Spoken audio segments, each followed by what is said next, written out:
Putin dúfal, že vojna s Iránom zachráni jeho upadajúcu ekonomiku. Namiesto toho teraz prosí ruských oligarchov, aby darovali peniaze ruskej vláde. To nie je vtip.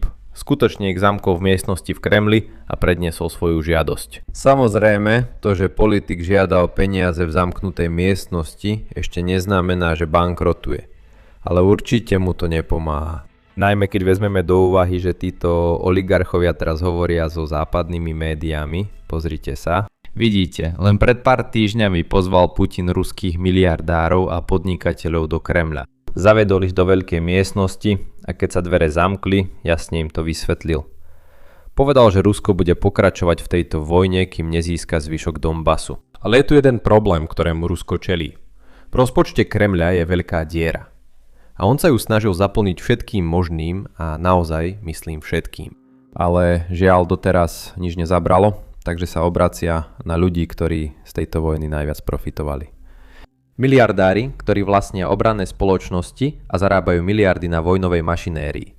A teraz žiada tých istých ľudí, aby z týchto peňazí niečo odovzdali.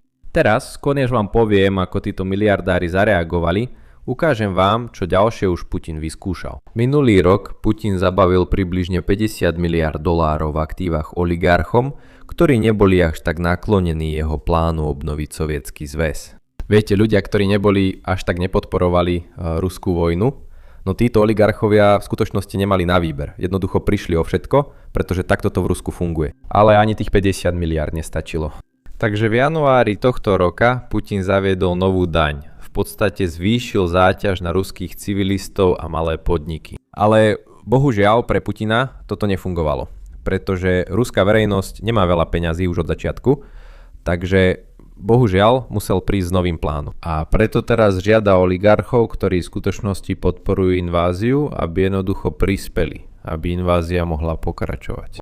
Vieš, podľa jeho slov to nie je žiadna násilná požiadavka. Je to len charita, ktorá má pomôcť krajine v núdzi.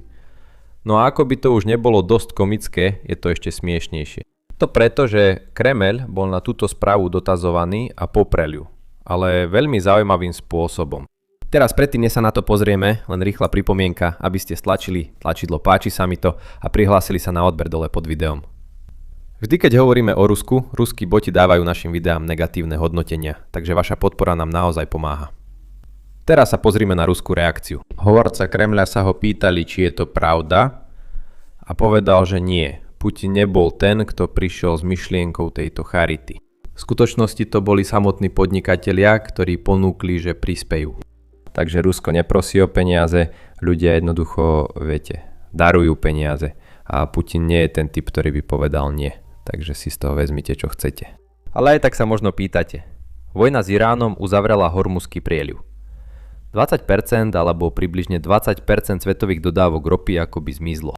To znamená, že ceny ropy stúpli a dopyt po ruskej rope je tiež vyšší. Nemalo by teda Rusko zarábať veľa peňazí? Prečo potom prosia o dary? Pozrime sa, čo sa deje. Najprv sa pozrime, ako ruské médiá informujú o tejto vojne.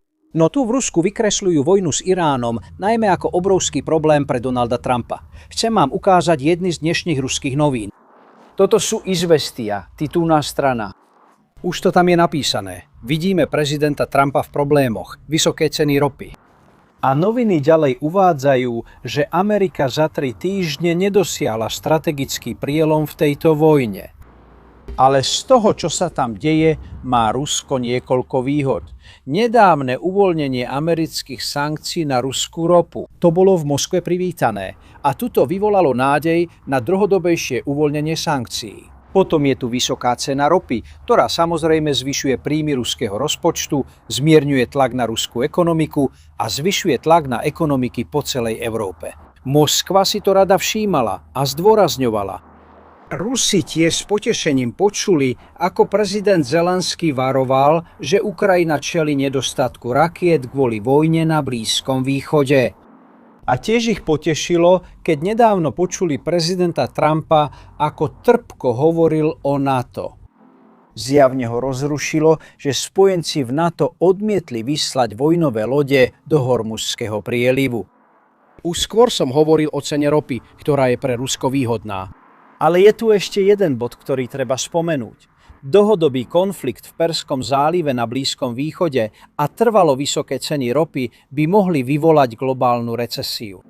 A to by znamenalo, že dopyt po ruskej rope by klesol.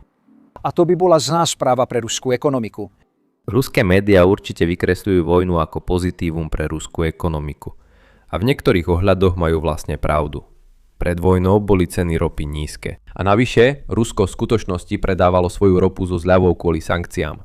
To znamená, že ceny neboli od začiatku vysoké. A Rusko v skutočnosti zarábalo menej ako pri nízkych cenách. Ale teraz sú ceny vysoké a navyše Rusko dokáže svoju ropu predávať dokonca s prirážkou. Takže z toho profitujú dvojnásobne.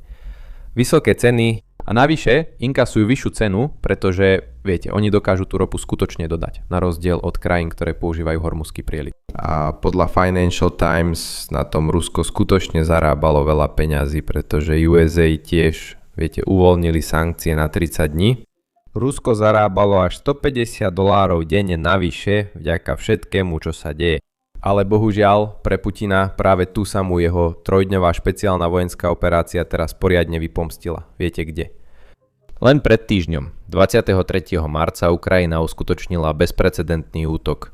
Zasiahli Rusko tam, kde to boli najviac. Ukrajina zaútočila na ropný terminál Primorsk. Toto je terminál, ktorý Rusko používa na export svojej ropy. Pozrite sa na tento útok. Toto je dôvod, prečo bol tento terminál taký dôležitý.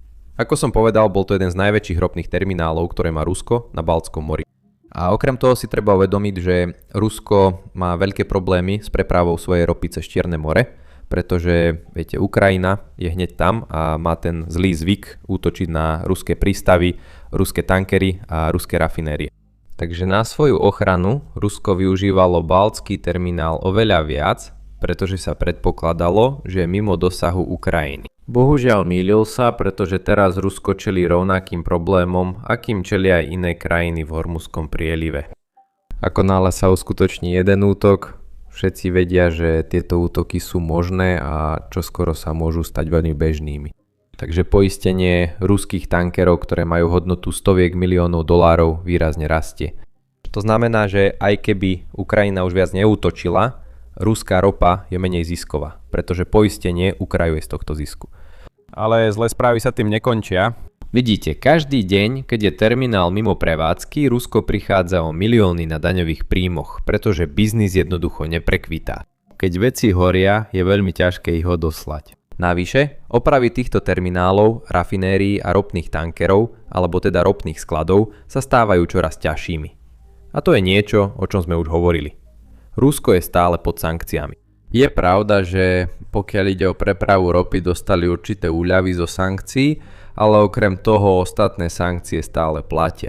A ruské rafinérie, ruský ropný priemysel boli postavené na západnom vybavení, keď Rusko ešte nenapádalo svojho suseda. Viete, keď Rusko ešte nenapádalo svojho suseda. Ale teraz, keď sú továrne a rafinérie postavené na západnom vybavení, potrebujú na ich opravu západné vybavenie. Ale žiaľ, Rusko nemá prístup k tomu západnému vybaveniu kvôli invázii, ktorú začal Putin. Teraz samozrejme som si istý, že Putin to nejakým spôsobom pod rukou získa, ale tomu zvyšuje náklady.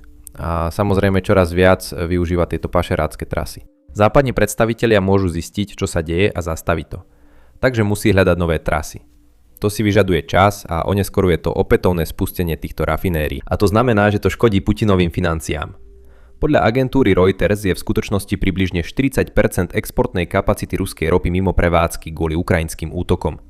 A hádajte čo? Ten útok nebol jednorázový. Za posledný týždeň Ukrajina uskutočnila presne takýto útok 3-krát. 3-krát za týždeň znamená v podstate každý druhý deň. To znamená, že Putinov hlavný zdroj príjmov už nie je v bezpečí. Situácia je v skutočnosti taká zlá, že ruskí exportéri varujú, že možno budú musieť odvolať sa na vyššiu moc. V podstate je to spôsob, ako sa dostať z už podpísanej zmluvy, pretože si myslia, že útoky dronov znemožňujú prepravu z baltských prístavov. A navyše samotná ruská vláda zakázala vývoz benzínu z Ruska kvôli ukrajinským útokom na rafinérie. Nie je veľa ruských rafinérií v prevádzke, to znamená, že tieto rafinérie nemôžu spracovávať ropu a meniť ju na benzín. Takže Rusko jednoducho nemá dostatok zásob na to, aby ich mohol vyvážať do zahraničia a zároveň uspokojiť domáci dopyt, preto jednoducho zakazujú export. Teraz je dôležité objasniť, že benzín nie je to isté ako ropa. Pre ľudí, ktorí nie sú oboznámení s ropným priemyslom, Rusko stále vyváža ropu, kedykoľvek môže, viete, keď ropné prístavy a terminály nehoria. Ale vývoz benzínu je teraz na nasledujúce 2 mesiace zakázaný, pretože Rusko očakáva, že tieto útoky budú pokračovať a potrebujú ten málo benzínu, ktorý majú pre domáce zásobovanie. To znamená, že trojdňová špeciálna vojenská operácia Ruska trvá už 4 roky a krajina, ktorú sa snažil dobiť, teraz zabezpečuje, že si nemôže vojnu ani financovať. No, pravdepodobne to Vladimír Putin neplánoval. Každopádne, to je všetko, čo mám pre vás. Volám sa Sam, uvidíme sa v ďalšom videu.